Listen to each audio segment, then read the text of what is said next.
My name is Elizabeth Cole, and I'm the director at the National Center for Institutional Diversity, and I'm a professor of psychology and of women's and gender studies at the University of Michigan. Thank you for joining us for this event on equitable researcher community partnerships in a virtual and hybrid world. Closed captioning is available. Just click on the CC icon and select View Subtitle. And just to remind you again, this session is being recorded. Before we begin, I'd like to acknowledge that the University of Michigan is located on the traditional territory of the Anishinaabe people. In 1817, the Ojibwe, Odawa, and Potawatomi nations made the largest single land transfer to the University of Michigan. This was offered ceremonially as a gift through the treaty at the foot of the rapids. Through these words of acknowledgement, their contemporary and ancestral ties to the land and their contributions to the university are renewed and reaffirmed. The pandemic has been a catalyst for scholars to re-envision their work and social impact in a digital world. And to support current and future public scholars, we're launching this online event series, Diversity Public Scholarship in Our Evolving Digital World, to provide strategies for how scholars can leverage digital platforms and tools such as digital archives, podcasts, and social media as we engage different publics in creating, disseminating, and applying scholarship for social change. Today's event is about equitable researcher community partnerships that work together to advance the public good. Our panelists will explore how scholars have created and maintained community partnerships even during the pandemic. They'll share their best practices and reflect on how to build trust virtually while recognizing power differences, how to leverage online tools to create community-identified priorities, and to embrace hybrid approaches toward a collective impact. If you find today's session informative and engaging, we welcome you to join us at our next series event on November 1st, where we'll be exploring the topic of digital scholarly projects for social change. We hope you'll be able to join us as we engage in this multidisciplinary and multi-generational community with graduate students and scholars from around the world. Now, as we get started, I want to thank the staff at the National Center for Institutional Diversity, the Rackham Program on Public Scholarship, and the Office of the Vice President for Research at the University of Michigan for their thoughtful vision and planning for the event, logistical access support, and support of our scholar panel and community. I also want to thank our co-sponsoring partner for this event, the Edward Ginsburg Center for Community and Service Learning at the University of Michigan, who continues to lead us in supporting researcher community partnerships for our faculty. With that, I'm very pleased to hand the virtual platform over to Dr. Amy Schultz. Amy is a professor in the Department of Health Behavior and Health Education, and she's University Diversity and Social Transformation Professor at the University of Michigan. Dr. Schultz conducts most of her research with partners in Detroit using a community-based participatory action research approach. She's been involved in working with her partners to understand and address factors that contribute to the excess risk of cardiovascular disease in Detroit. They've been conducting health impact assessments of proposed policies, and they've developed action plans to reduce air pollution and promote health in Detroit and the surrounding area. Earlier this year, Dr. Schultz also published a series on environmental racism and justice through our Spark series, featuring contributors that included scholars, community and tribal leaders, and policymakers. Thank you, Dr. Schultz, for your contributions and for your leadership in bringing us today's discussion. Thank you very much, Dr. Cole. I'm delighted to be here today and to have the opportunity to moderate this fabulous panel conversation on building and sustaining equitable community academic partnerships in virtual and hybrid spaces. We're really fortunate to have an amazing team who are going to be presenting and talking with us about this critical issue that many of us have confronted over the past few years as the pandemic has turned our world sometimes upside down. All of the speakers on today's panel were part of the Spark series on environmental racism and justice that Dr. Cole just mentioned. And we are very fortunate to be able to learn from their experience as they share some of those experiences with us over the next hour or so.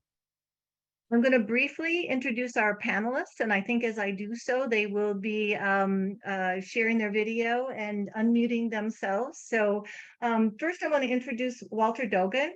Walter is the Assistant Director of the SEEK program at City University of New York, Queens College, and he is also the president of the Brinkenhoff Action Association, a civic association that is adjacent to 2 waste transfer stations located next to a predominantly Black residential neighborhood and across the street from the neighborhood's primary green space.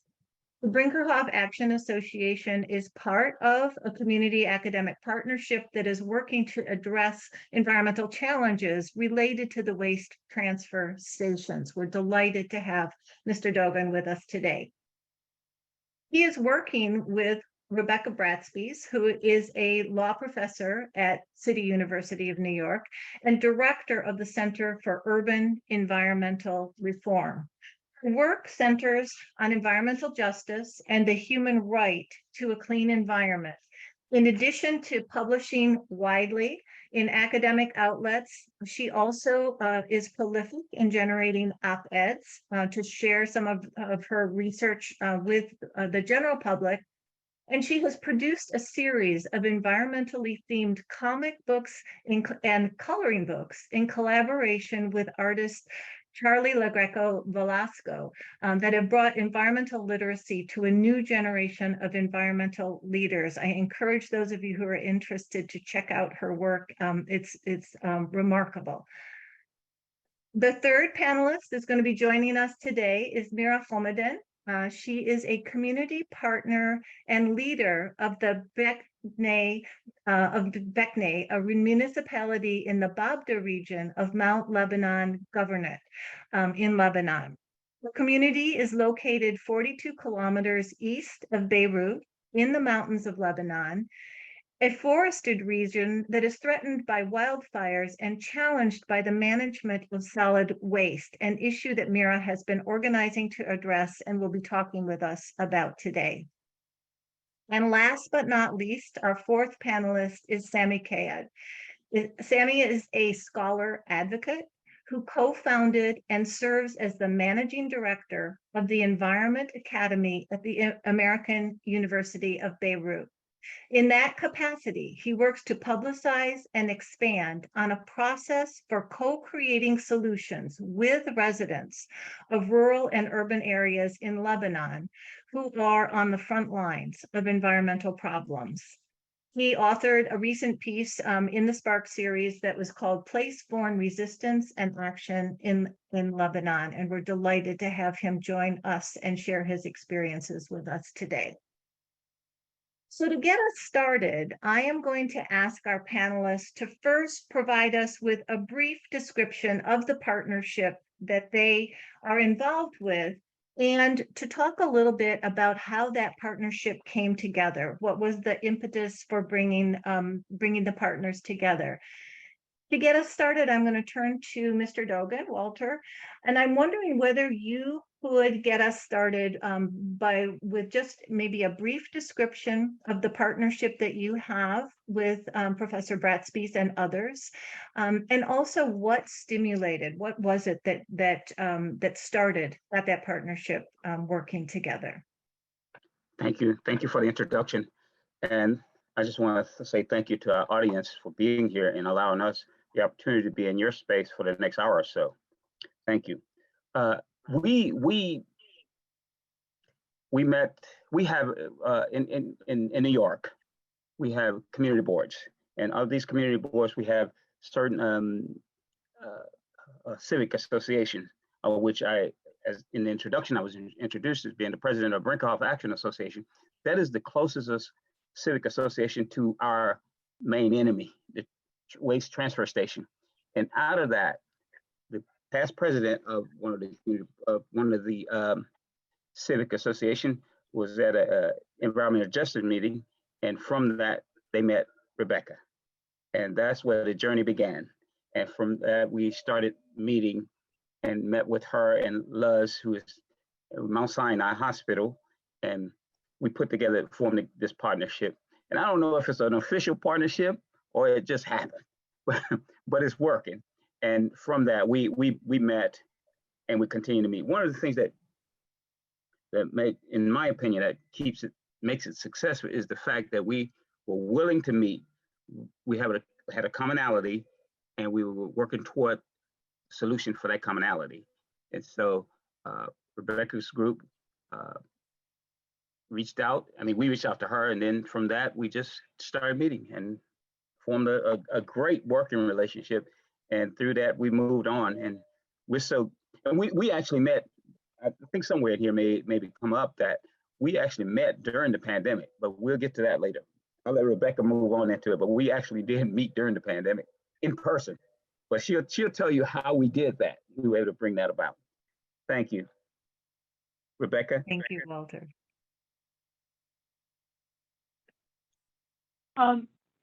So again, I want to echo Walter's thanks for bringing us all together today.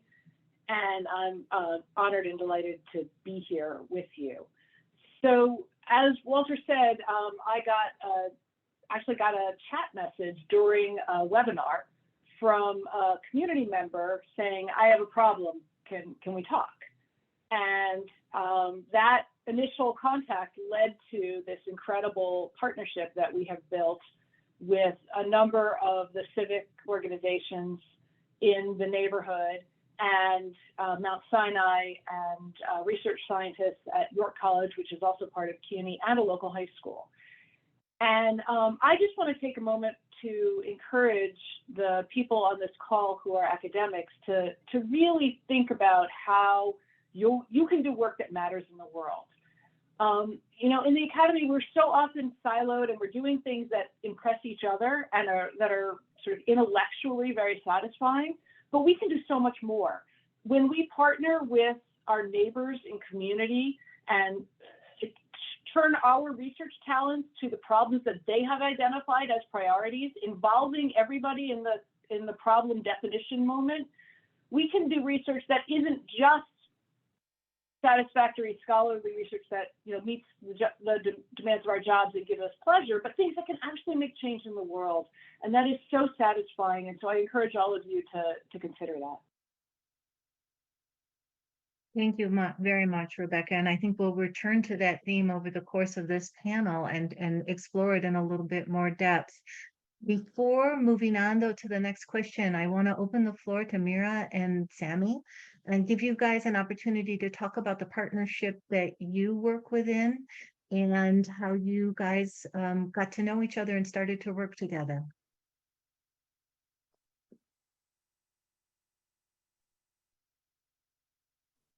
I'll go ahead if that's all right. Just want to say another round of thanks to all the organizers and to the audience members for taking the time to hear and exchange with us today. Sorry in advance if our connection is not great. We suffer from constant power outages and poor internet connectivity currently in Lebanon because of the economic crisis primarily. But I'll say,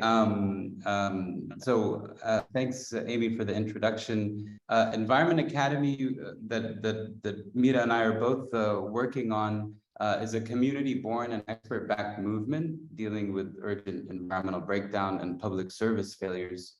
We're actively working with over 100 community members across 15 communities of place with 30 environmental experts. We're working on numerous breakdowns like polluted water or water scarcity. Just to give some national context on these issues, 98% of our rivers have fecal bacteria contamination, and over 60% of household water that's at the point of use where you go to shower or whatnot has also fecal coliform bacteria. And so we're working on this. We're working on issues of open burning and open dumping of solid waste. In our country, which is smaller than Los Angeles County, we have 900 open solid waste dumps. And we're working on wildfires. We've had days with over 100 wildfires flare up in a small country. And we're really just working on any other environmental breakdown that communities deem intolerable. And we do all of this work in support of ongoing local activism. So we don't have target areas. We work in environment cycles where we invite community members to organize around a local environmental issue, form a team, and approach us for support. And we give this technical support with a very serious focus on local empowerment and justice. We have Lebanese diaspora experts that are matched to each community team. And we also are working with one of the largest TV programs in the country called It's About Time, which gives, all sorts of benefits to the community team and to the community as they carry their activism forward. So all this runs on long-term and intensive volunteerism, and I'm looking forward to talking more about it with all of you. Thank you, Sammy. And Mira. Hi, everyone. Well, yeah, what Sammy said, what we've been working on, and I wanted to add to that we wanted to fix our solid waste management issues, and we were constantly worried about the trash will overflow in our streets because of the many problems with City Blue, our waste operator, due to the economic crisis that Sammy was mentioning before. And we needed the expertise, and we wanted to get the community excited, and EA would give that through the media and cooperation with the TV program that Sammy mentioned, and and they connected us with the expert mentors. We applied to the EA program, and luckily we were selected, and that's how we started with the program. And we started gathering all sorts of information about households and the salt waste in our village, B'Dikhneh. Thank you, Mira, and some connections to some of the issues that Walter and Rebecca are working with waste transfer in New York City. I think there's some parallels here for us to explore as we continue our conversation. So one of the things that we wanted to talk about in the context of this panel was the impacts of the pandemic on the work that you all are doing together, and really on efforts to create partnerships between academic researchers and community groups in the face of challenges, being able to get together face to face. And one of the things we were hoping to hear a little bit from you about is how did the pandemic affect work that you do together? And what are some of the solutions that you work together to create in order to be able to partner effectively and equitably, right, in the face of the pandemic? And I think, Sammy and Mira, I think, would you be willing, the two of you be willing to kick us off on this question? Yes, we actually started our collaboration during the pandemic. So it didn't shift our work. It actually set the way we work together. But there are many other reasons we had to work virtually, because we had, like Sammy said, there's a revolution here in Lebanon, roads are closed, there is no fuel, and there are long lines of cars at the gas stations. In addition to our mentor, Dr. Majdi, he lives in UC Davis in California. So we had to use our Zoom calls. So in order to understand the issues in the village and to come up with a real solution, we relied on virtual workshops every week.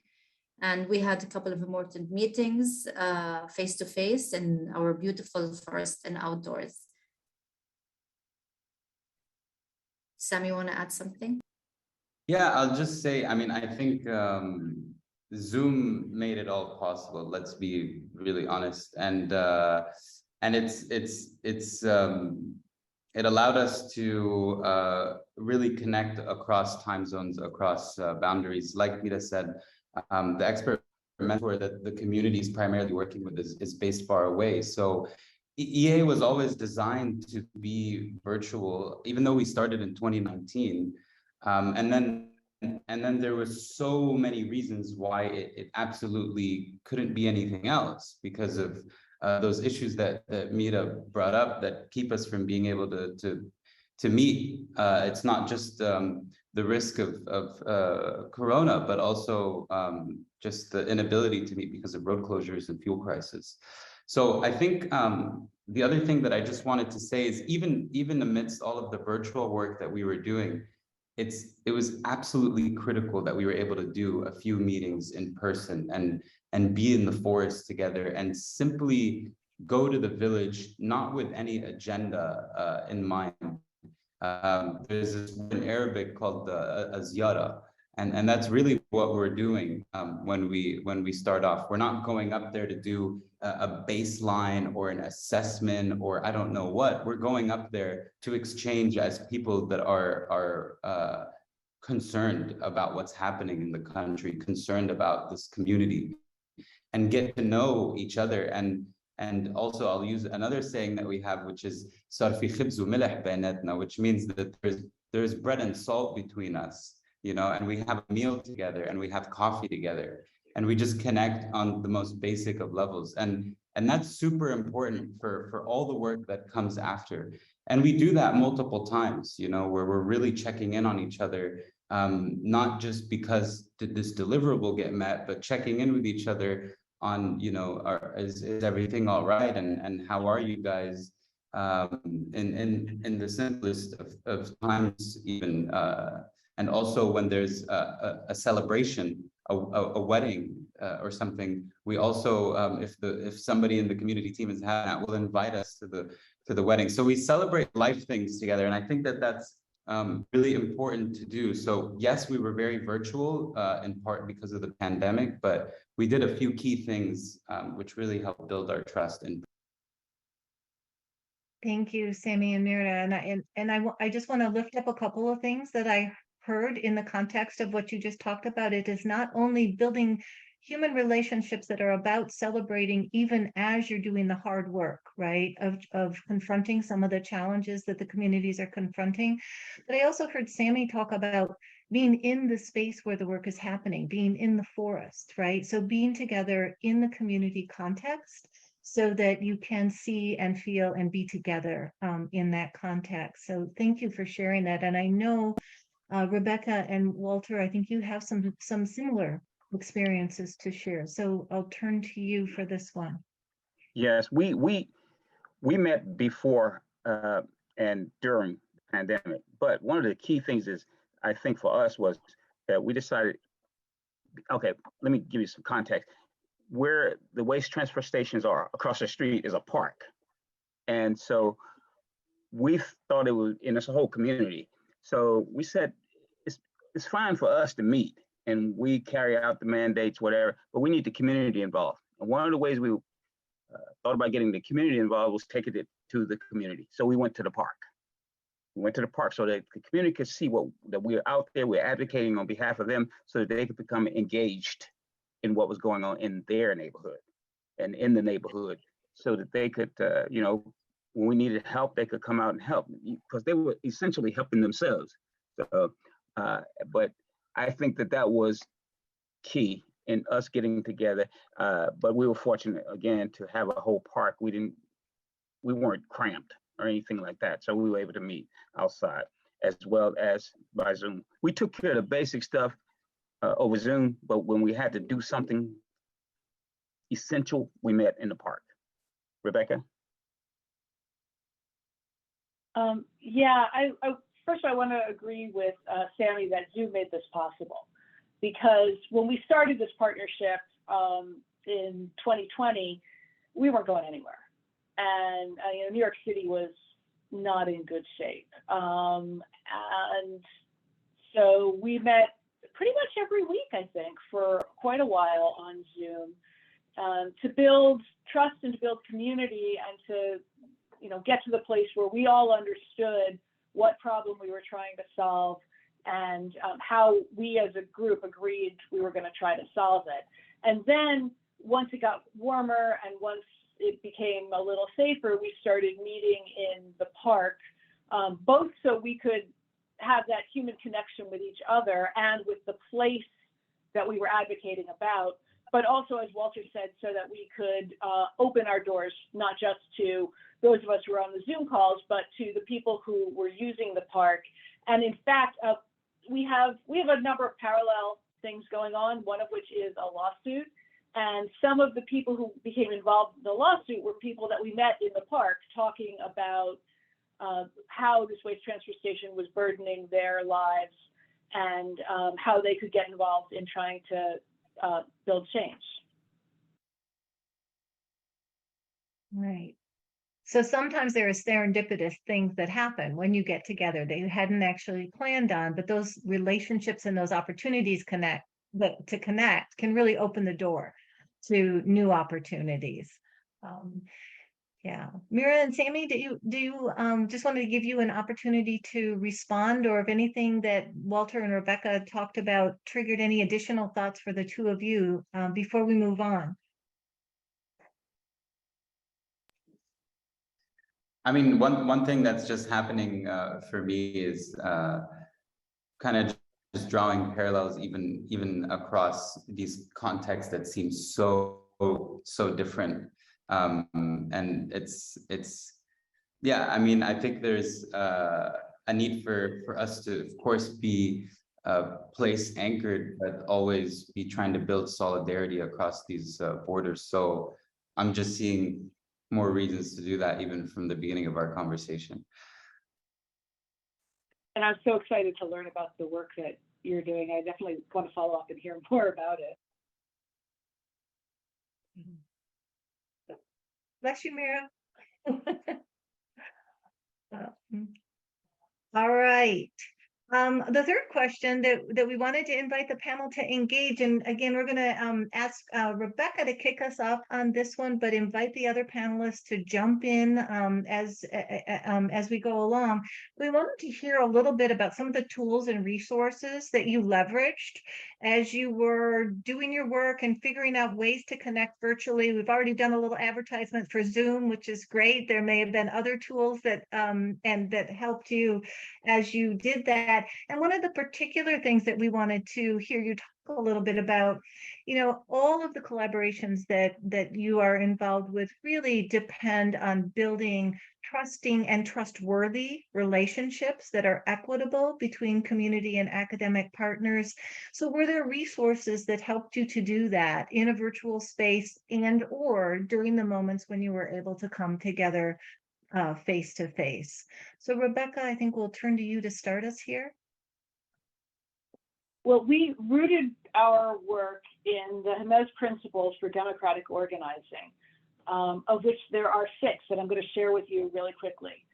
Be inclusive, emphasis on bottom-up organizing, let people speak for themselves, work together in solidarity and mutuality, build just relationships among ourselves, and commit to self-transformation.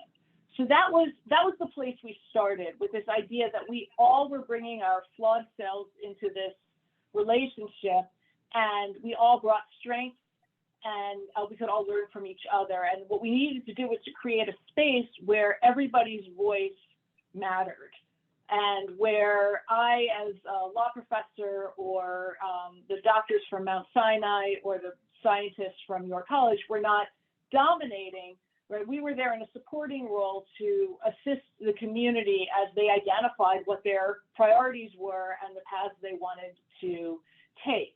There's some fantastic online resources that I just want to point you to. There's a group called Training for Change, and they have extensive resources on their website. And some of the ones that we found particularly helpful were their online spectrogram that allowed us to identify priorities. And part of what we did was we sort of brainstormed what the possibilities were in terms of the advocacy paths we could take and the kinds of information we could collect to help us in those advocacy paths.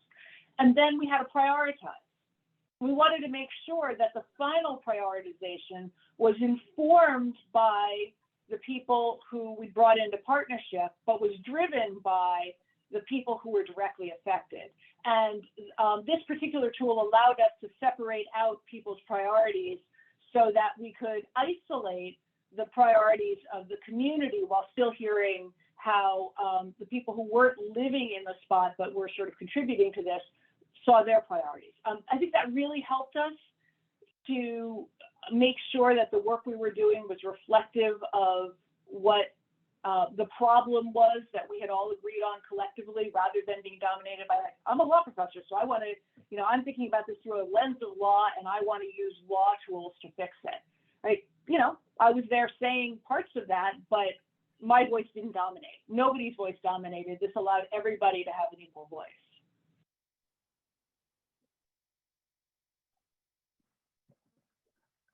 Along with what Rebecca said, we listened to and respected the opinions of all of the entities to get to a common goal, and that was the key.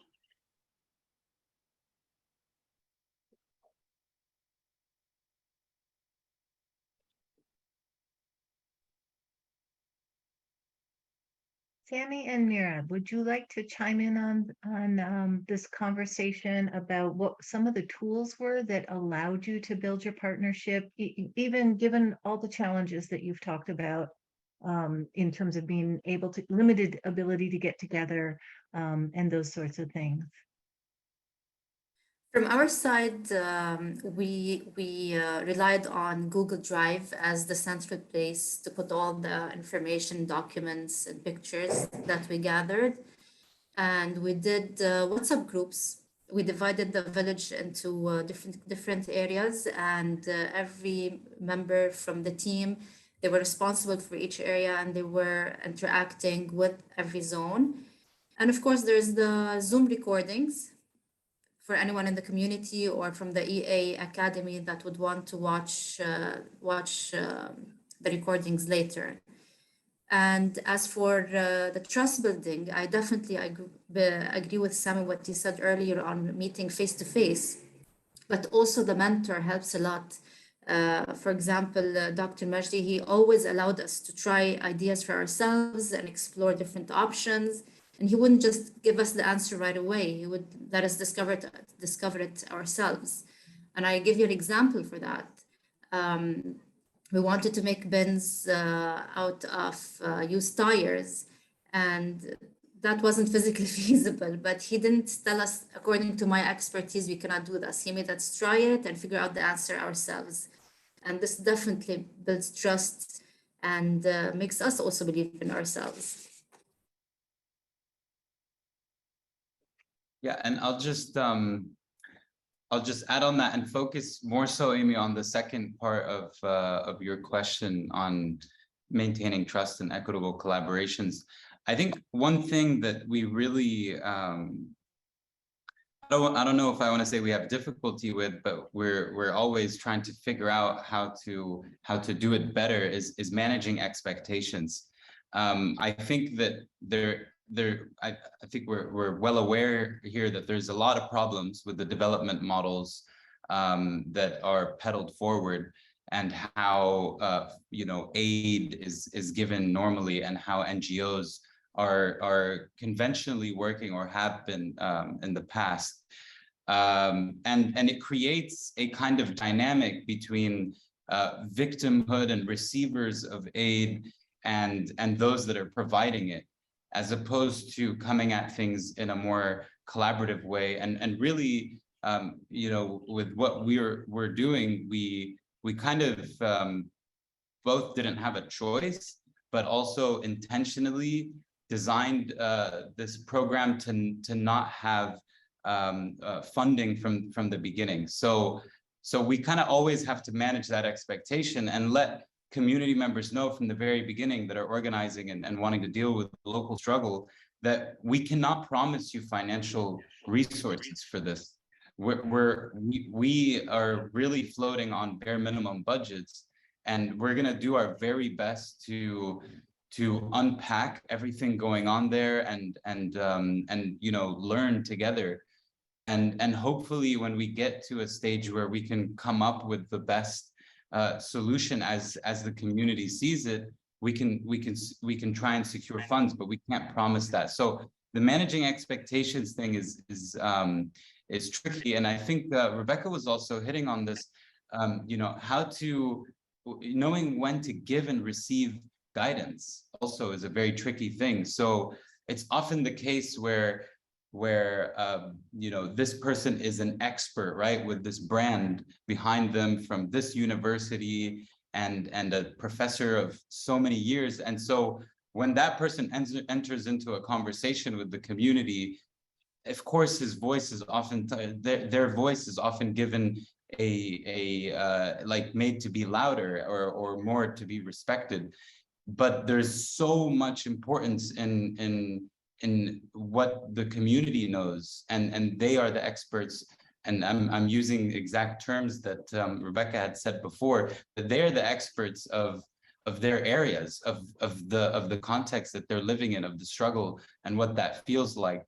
And that is so absolutely important if you're trying to build real transformation.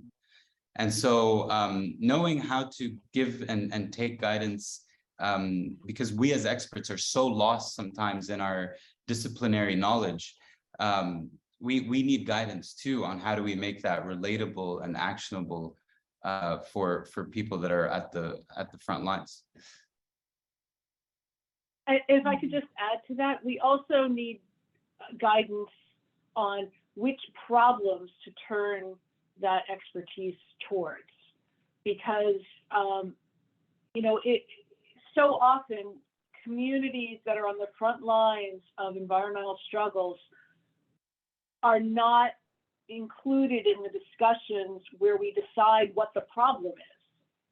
And it's really, really important to make sure that the problem definition itself is a joint effort, and then from there, recognizing who has expertise in investigating and solving. I just wanted to make that point for everybody, because so often in the academy, we feel like that's the place where we really feel like we are the ones who have competence, is to decide what the problem is. But that is absolutely backwards from the way that a true collaboration happens, and also from the way that we actually build change. We build change when we let the problems that communities are facing come to the fore, and then we turn our talents to helping with alongside communities as they solve them. So one of the things I'm hearing really loud and clear coming out of this conversation is not only that communities need to be in the leadership role of naming what are the problems, what are the priorities, what are the challenges, but also, and Sammy, I'm going to particularly call out the piece you wrote for the Sparks special series, but really at the forefront of creating the solutions, right? That in almost the crucible of addressing those challenges, that really is what grows the seeds for the solutions to those problems. And that part of the role that academics or people with some training or that some specific training in the law or with environmental health or whatever, what that can do is come in alongside, help to support, help to give a little bit of added energy to what's emerging from the community. I want to ask you guys to talk a little bit about, coming at it from that framework. How do you do that? Right. So people who come up in academic settings, often we are very clear about our voice and what it is we have to offer, what we think we have to offer.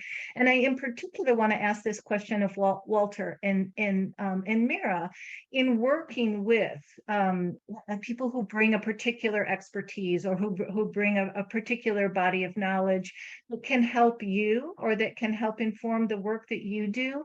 What the tips that you might give to other community residents who might be thinking about working with academic professionals, or suggestions that you might give to academics about ways that we can navigate that space and be more effective in finding ways for our expertise to actually be useful in those contexts?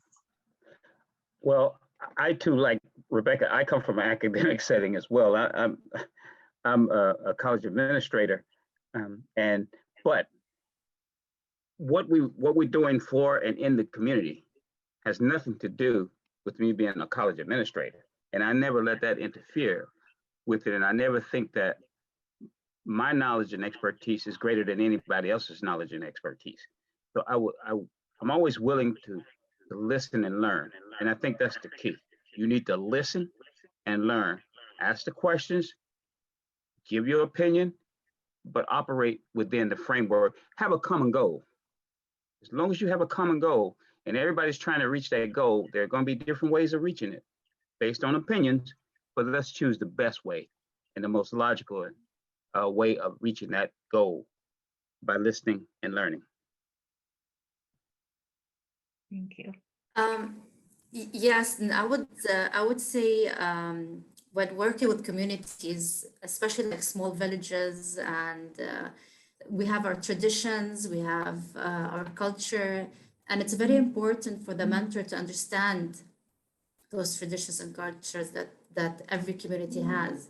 And in our in our community, in our example, Dr. Majdi comes from a similar culture. So it helps a lot in understanding how we live, the way we deal with each other, and how we communicate with each other.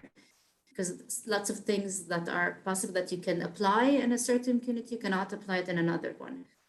And that's very important, understanding the community and its culture. Thank you, Mira. And that can be supported, I think, also and facilitated by some of the things you guys talked about earlier, just spending time with each other, right? Getting to know each other is so useful.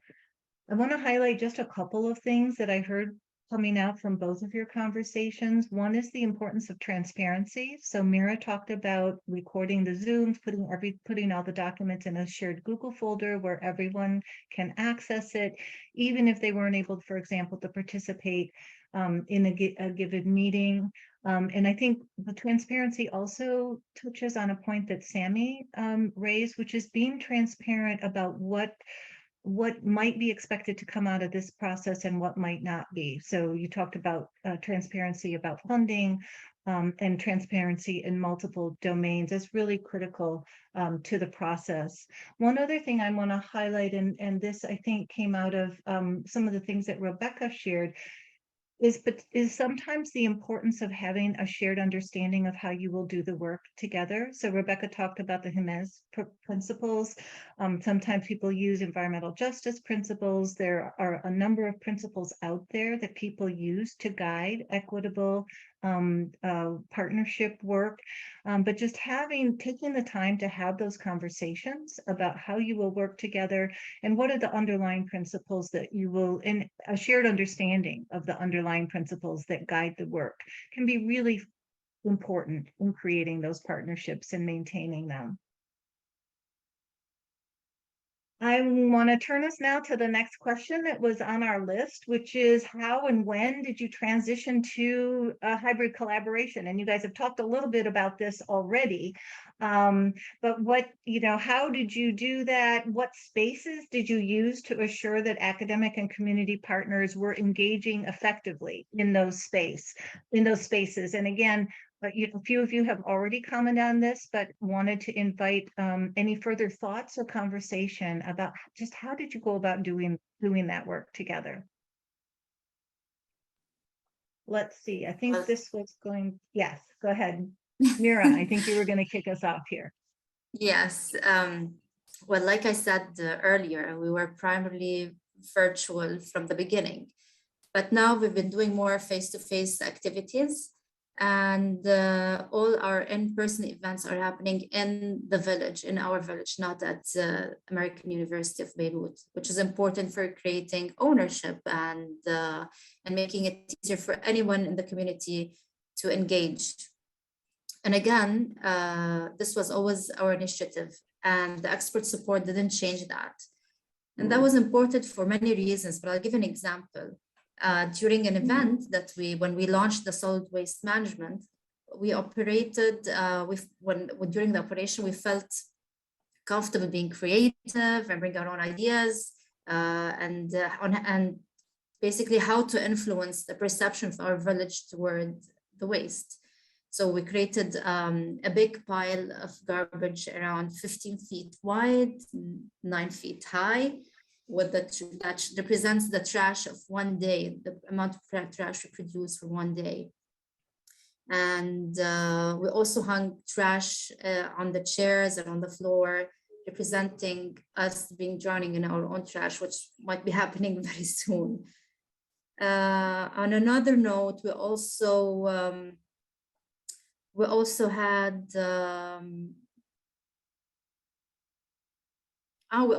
we did lots of gardening items from reused waste, like pots and gardening tools, and to show the valuable waste that can be used.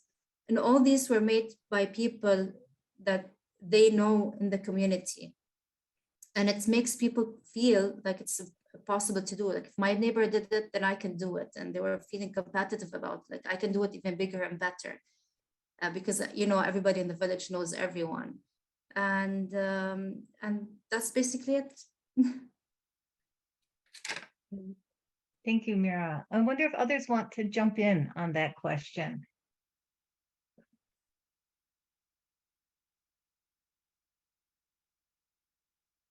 How did you use, yes, go ahead, Rebecca. Yeah, I'll add something that I think hasn't come up yet, and that is that we tried really hard to make our partnership a multi-generational partnership. So one of the groups that we're working with is a local high school. And that means that kids in the area are, in their science class and in their math class, are collecting and using data that has a purpose for the community. And that's building environmental leadership across generations. And, you know, I think that's a really important thing to think about, to make sure that the voices of young people are part of every conversation about environmental justice and how we can respond to the climate crisis, and how we can respond to the gross injustice of the way here in New York City waste is handled, and the burdens that are put on a handful of communities of color that benefit everybody else at their expense. And the students at this high school, many of them come from the neighborhood that is deeply burdened, but some of them come from surrounding neighborhoods that get the benefit. And it has produced some really fruitful conversations among young people about how they think about their relationship to the city, to the waste they generate, and to the world that they live in. And just a little step further with that is that some of those students presented when the city council met on these issues, environmental issues. So we had students from high school to actually speak on these issues. And I think that was great for the city council to hear. And they were students of color who spoke on this from an environmental area that was of color. So I think that was very impactful with the city council. Such a great example too of growing new leadership from within the communities themselves. And Rebecca, at some point, I hope you'll talk a little bit about the comic books and the coloring books that you've been instrumental in creating.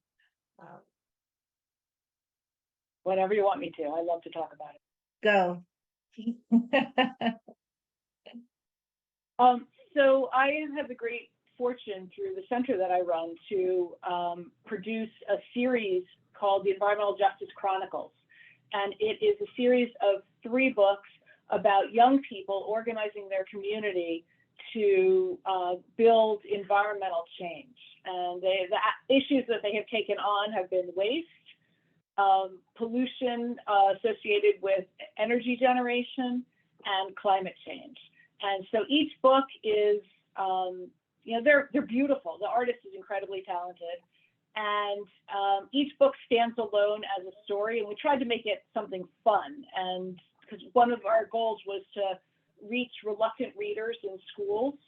And we partner with schools across New York City and do workshops around environmental justice where they read the comic books and then we connect it to their school curriculum. And they build a campaign, they identify an environmental justice priority that they have, and then we build a campaign to make it happen. And we work with the math teachers to gather statistical information. We work with the science teachers to understand the health impacts of whatever it is that we're addressing, whether it's a noise issue or an air pollution issue. And then we work with their history teacher and their civics teacher to understand who has authority over the decision that you want to have happen, right? This problem, who has authority to try to fix part of it? And then we figure out, well, what's a campaign that we can make towards whatever discretion that decision maker has to try to persuade them to use that power to advance this environmental justice issue. And we've had some great success, but more importantly, the students have drafted reports, they've delivered testimony to city council, they've met with elected officials, they've spoken to reporters, and really been ambassadors for their community to make change. And it's very exciting to see. And even students who in the beginning were like, yeah, I don't want to read this book. By the end, they were like, oh, is there another one? Because they got excited. They started to see the potential of using what they were learning in their classrooms to do things in the world. Really exciting, Rebecca. And I just want to call your attention. There's a question in the chat specifically for you. Would you, and a link to a similar series, it looks like. Laura and Sammy, I wonder if either of you have anything you'd like to weigh in on here in terms of developing new leadership, the ways that you go about thinking about creating spaces where leadership from the communities can be liberated, can be encouraged to grow, other ways of building equitable partnerships in this space.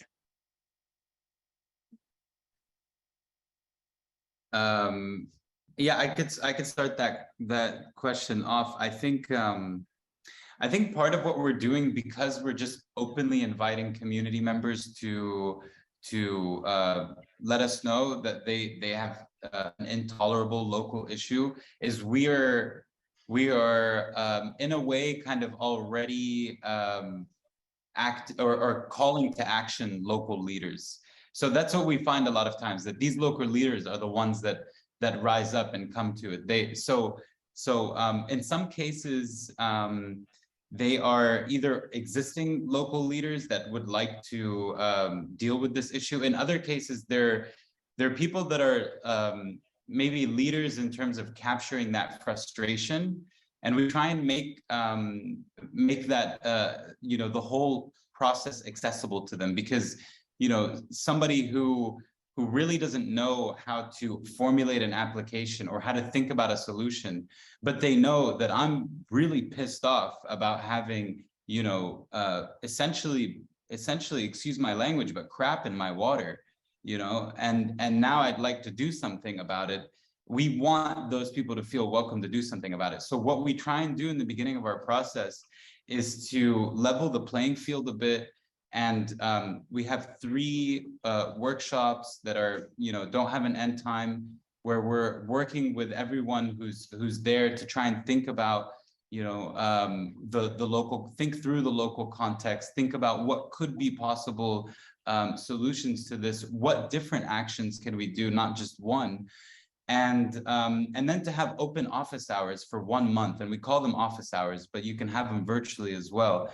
And that's for anyone that wants to come, and we will co-write the application with you. So we want people that could be leaders to unlock that potential. And if they have that willingness to show up, we're there to help you formulate great applications. Thank you, Sammy. Mira, anything to add?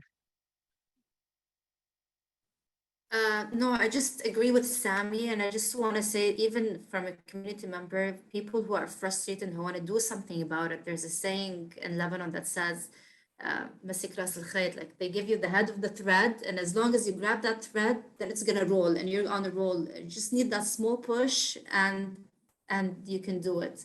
And this is why the academies are really important as a support system to those who want to become something else.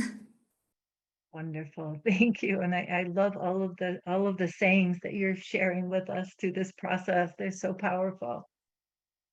So all of you guys are doing work that has profound social impacts, right? Social and environmental implications. They're building capacities, they're strengthening the ability of local communities to act on real environmental health challenges. And in the process of doing that, it really affecting the social fabric of the communities. And I wonder if you would be willing to share with us any ways that you have tried to capture some of the social impacts that you have had through the work that you've been engaged with. And Sammy, I think, could you start us here? Yeah, sure. So I think in our case, it's really difficult to capture the extent of our social impact. And I don't mean that to brag. I mean that because when you're doing these kinds of very co-creative, very long and extensive collaborations together, and building consensus between experts and community members, and sometimes even community groups that honestly don't like each other, and there's historic feuds between them, and we're kind of working on bringing people around a common issue that all of us are suffering from the smell of trash burning, or all of us are suffering from the nasty water that gets piped into our homes, and just kind of constantly going back to that. There's so many relationships that are built that are really so useful for any issue they want to then go on and tackle. And I think that that's really, really key here is we're dealing with underlying tensions and power imbalances and value systems that we can boost so that more people are able to deal with any issue actually that they deem is worth dealing with. And I just want to say though, we did do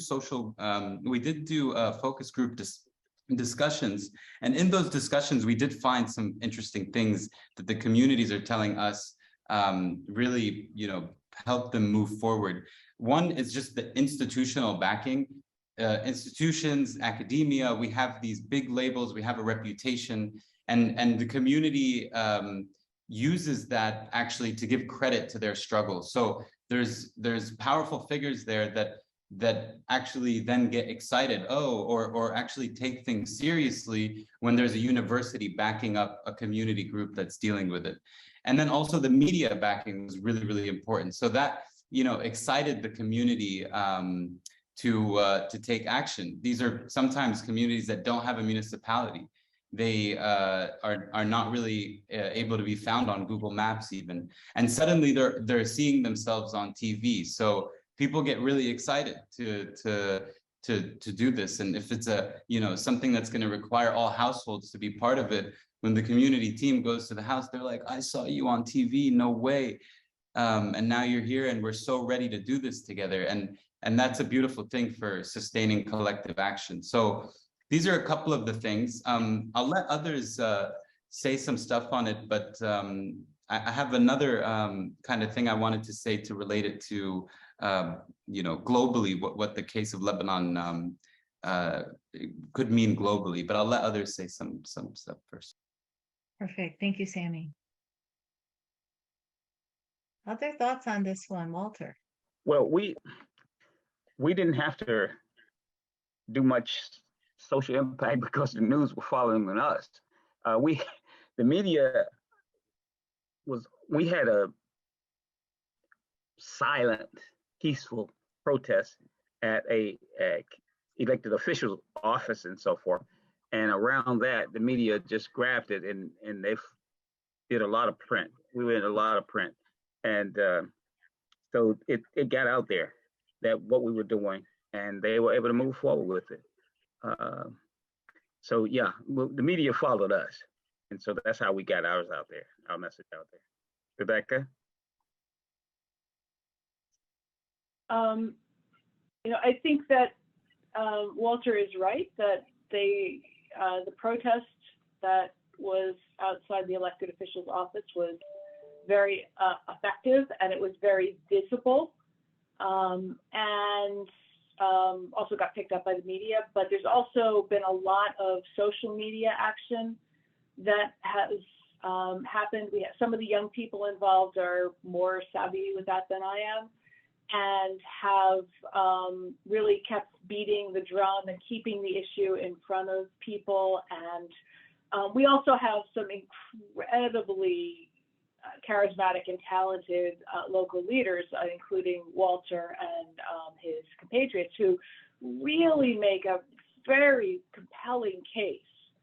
And it has been, and I'm sure that's absolutely true for all the communities that you're working in. I think that's part of what Sammy as well, is like there are these incredible people who can make this, who can sort of lay it all out really, really clearly and be so persuasive and make the problems crystal clear. And it's really, I think, a matter of just making sure that they get a platform and making sure they get the microphone and get to make that case, and directly to people who have some kind of power to make some kind of change with regard to that situation. And I think we're very fortunate, and I'm excited to learn more. I'm so impressed by the collaboration that Mira and Sammy are describing, and I'm just so excited to learn that it's happening. And I've been taking notes about things that we can think about here. The power of making connections, right, across places. Laura, did you have anything you would like to add to this conversation? You good? No, Sammy got it covered. Okay, so Sammy, we'll come back to you with that enticing thread that you left us with to talk a little bit about the importance of Lebanon in this conversation. Yeah, thanks, Amy, and thanks, Rebecca. Likewise, I mean, Rebecca and Walter. I think again, I really hope we can keep our conversation going and learn more about what we're both doing and just connect on it, because yeah, solidarity is just so important on this. We're really fighting against beasts and against the flow. But just to say, yeah, I think once hard hit communities feel supported in their struggle, it further unlocks amazing passion, grit, resourceful innovation, solidarity, like we're saying, new perspectives and insights that reside in the hearts of people living in these areas. The character of frontliners, if we can call it that, is absolutely necessary for honest transformation and collective action. Lebanon's dire case and that of hard-hit developing communities around the world is increasingly possible, even in the West, even in these countries that we say, are the models that we're aspiring towards. We have a saying here in Lebanon where whenever somebody's complaining about a situation, they also say, what do you think this is, Switzerland? And I don't know why they've chosen Switzerland as like this amazing Western country that has everything together. But it doesn't, right? And people and friends in Switzerland tell us what's going on there that are issues. And so this fragility, of the economic and civil and political systems is getting exposed in these states, and we're feeling that and seeing that more than ever before. And it's really just ludicrous to me that almost all of the conversations about the global South responding to our biggest existential threat, climate change, other big existential threat, biodiversity collapse, the conversation is focused on the global South receiving more financial aid from the global North. I was just at a UN summit for preparing for COP27, and that was the whole conversation, is how do we get more money from you? And it's so important. Of course, we need the financial resources, but there's something else that's missing from that. And I think, it's something I really want to highlight here, which is going back to your question, Amy. I think one of our most important social impacts is in recognizing that the world needs frontliners at the decision-making tables more than they need the world's money.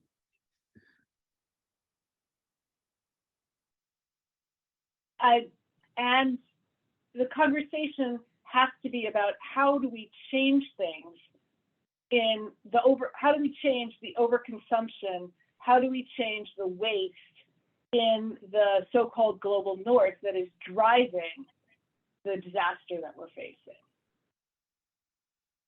Right.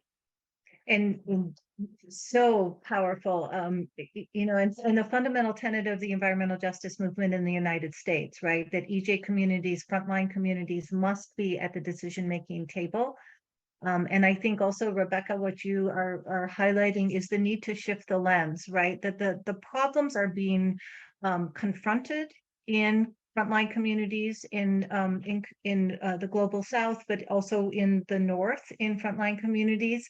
And yet those problems are generated elsewhere. And sometimes we fix our lens in the place where the problems are being experienced, but we forget to put the lens on the places where those problems are being generated, the drivers of those problems.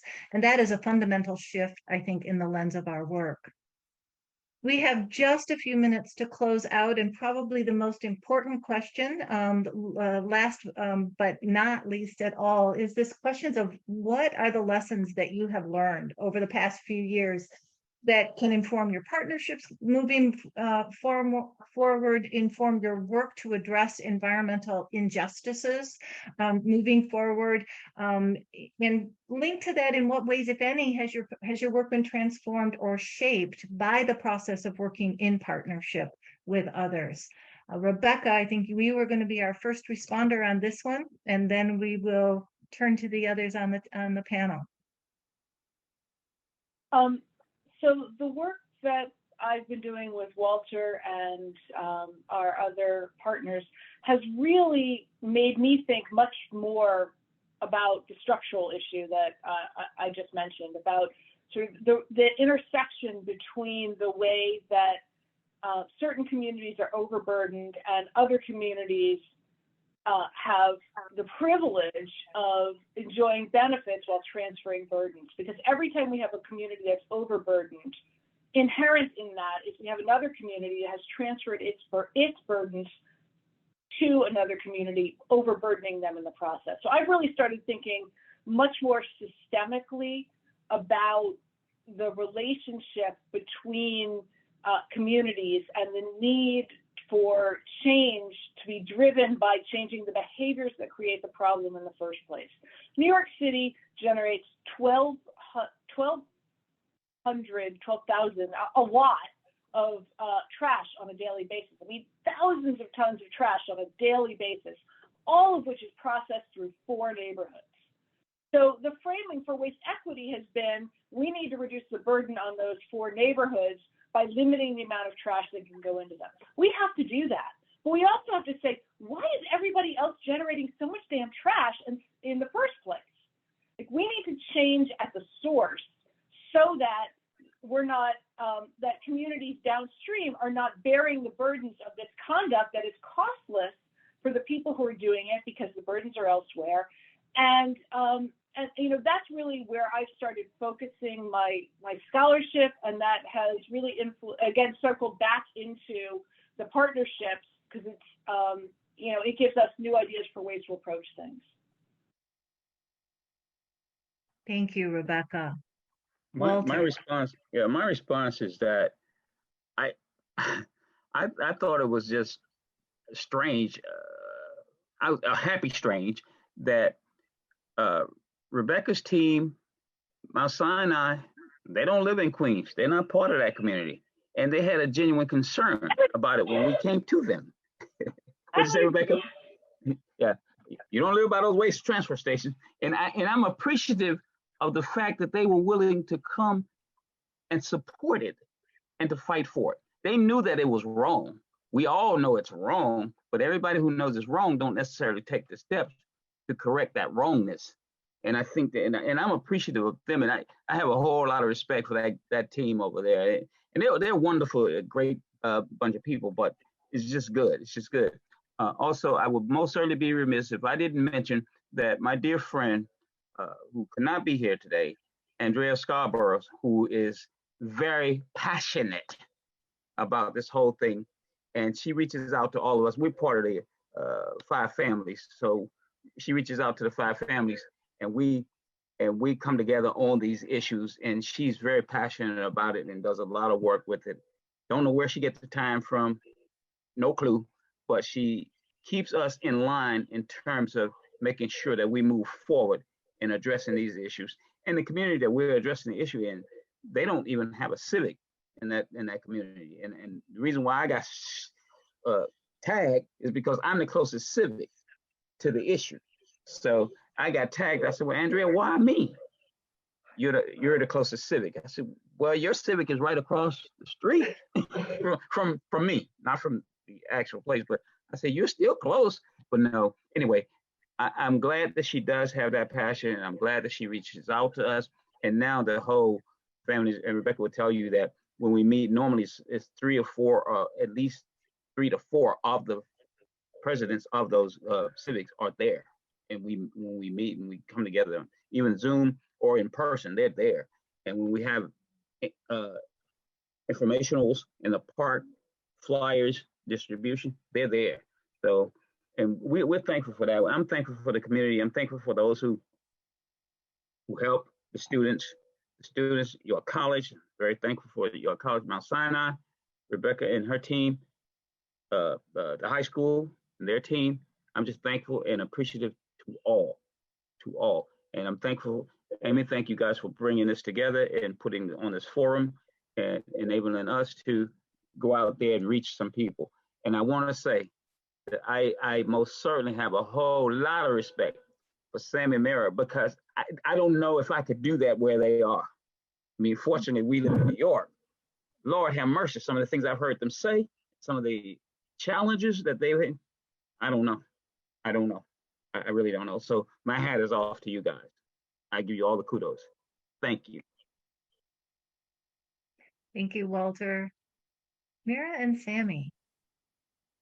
Thank you, Walter. We really appreciate your support. And I just want to add, I totally agree with what Rebecca said, and how we cannot work with one community, and how communities affect each other with the surroundings. And an example that we faced is we have a village at the bottom of the mountain, and they had a problem with the rivers, waste flowing down in the river to their village. And they try to stop, they want to clean the river and the bench. But the problem is they couldn't stop the garbage coming all the way down, because they had to solve the problem from the top of the mountain. And this is what I mean when you have to work the whole communities together, because they're all affected if you want to solve the problem from the source.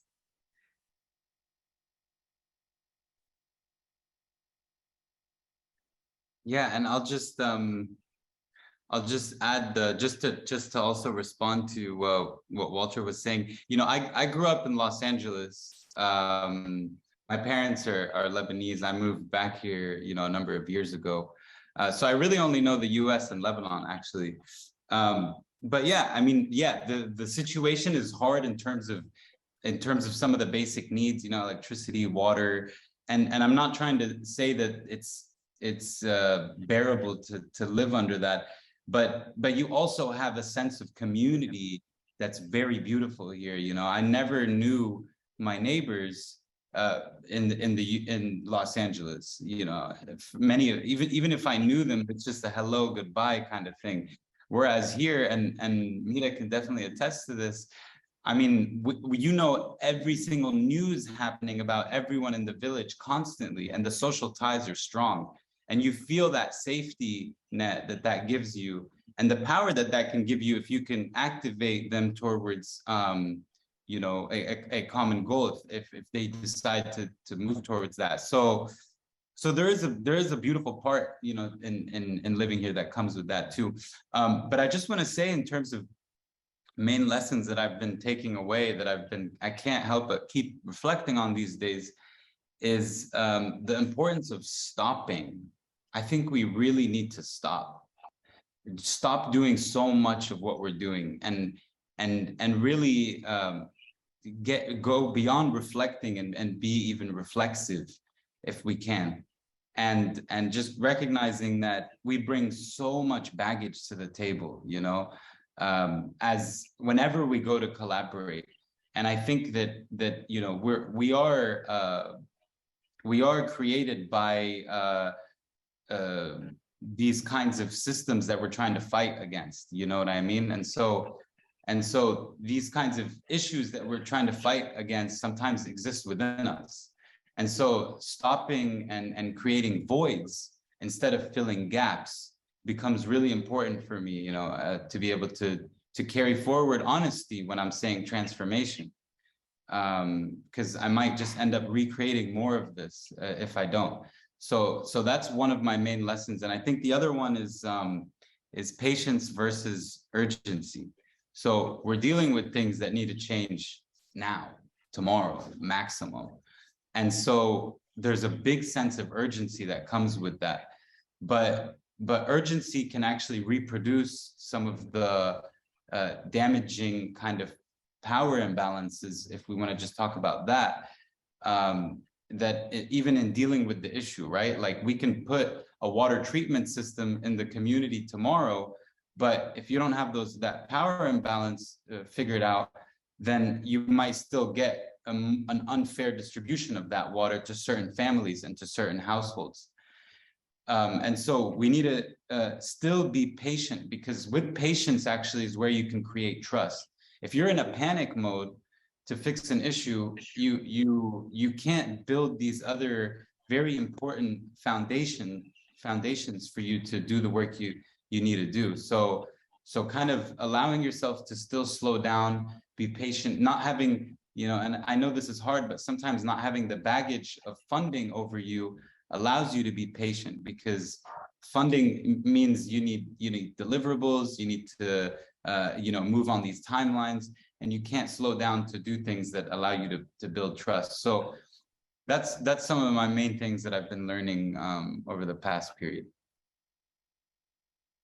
Really critical point, Sammy, and really, I love that you point out the tension between the need to move urgently and the challenges of just reproducing the issues. If we move too quickly without adequate critical reflection, without really thinking about our positionality.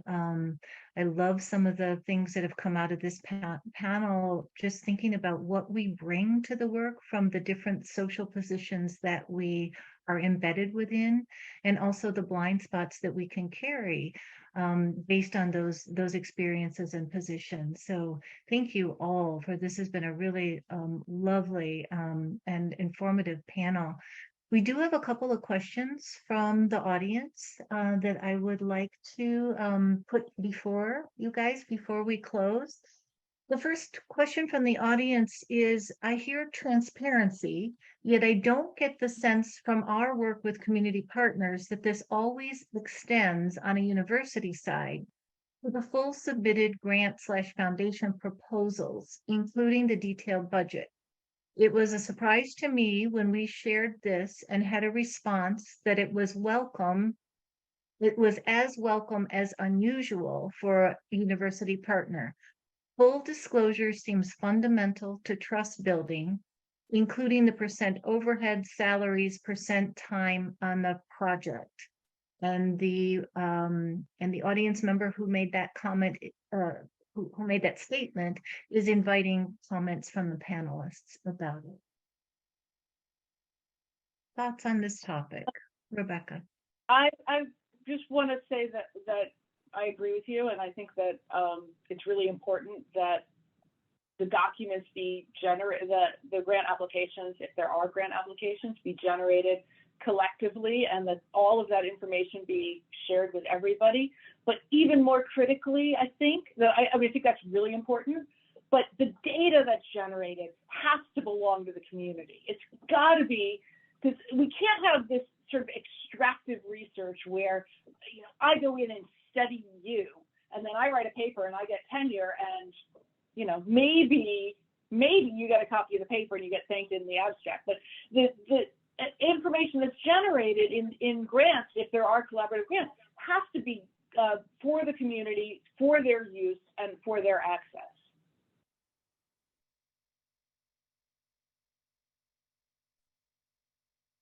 Yeah, I mean, I would completely agree with that, and I would just the only thing I would add to it is kind of I mean it's one thing that we've been relying on as one of the funding is also through crowdfunding, and also actually to go back to this point of patience is allowing us sometimes to figure out that actually there's somebody in the village that, you know, for example, has a tractor and is willing to lend it out, and that's going to allow us to clean the open dump and slash the cost by 80%, you know, and we would have put that in the budget at first. So kind of doing these collaborations without the baggage of money sometimes and getting that inspiration and excitement going brings amazing opportunities out of the woodwork and excites the community to do that. So I'll say that. And then also, I mean, it's hard, it's really hard, and it's really because of our media partner that we've been able to do crowdfunding. But crowdfunding where the communities actually, they've developed the budget, actually. In our case, the community is the one saying we need, you know, and I'm speaking for you guys, sorry, Mira, but we need, you know, 100+ sorting bins, and we need 2 composters in this many houses, and we need, you know, this and that. And then going on TV and presenting. In our first cycle of EA, we had a lot more success. This was before the port explosion that happened here, and there was more. I would say there was less funding fatigue, if you want to call it that. So we had a lot more success in the crowdfunding. This second cycle, we didn't have as much, but there's a beauty in crowdfunding, and there's definitely a beauty in allowing the communities to actually determine the budget for the solution, and then us come in as a role that we're saying we're going to do and support in finding funds for that budget that they've made. Thank you, Sammy. Mira or Walter, anything to add in on this issue of transparency and budgets and who controls the money, that sort of thing? I'm good on the subject. Okay, all right. Sammy and Rebecca said it all. All right, we have one other question. The question is, researcher community partnerships are most effective when community members are co-creators and co-authors of their own stories.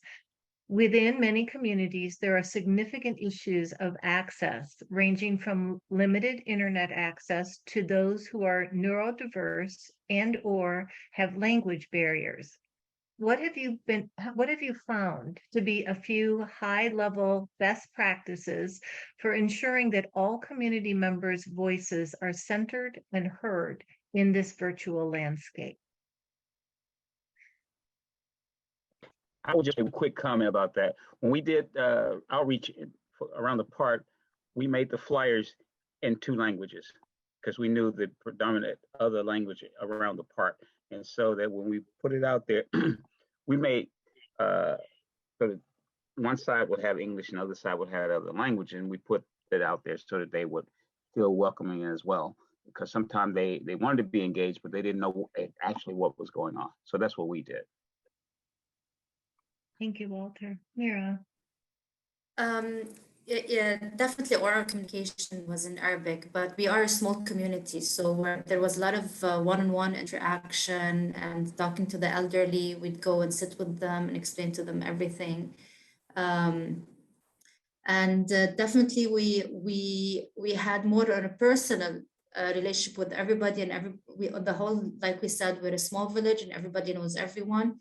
So the word of mouth helped us a lot as well in our community, where people talked and explained and told stories of what they did. And the personal experience helped people get excited about the project and get more involved. Great, thank you. Sammy or Rebecca, anything to add? The only thing that I would add is in a different project that I'm working on, where we have a really wide array of affected community members. We make sure that we have simultaneous translation at every meeting that's on Zoom.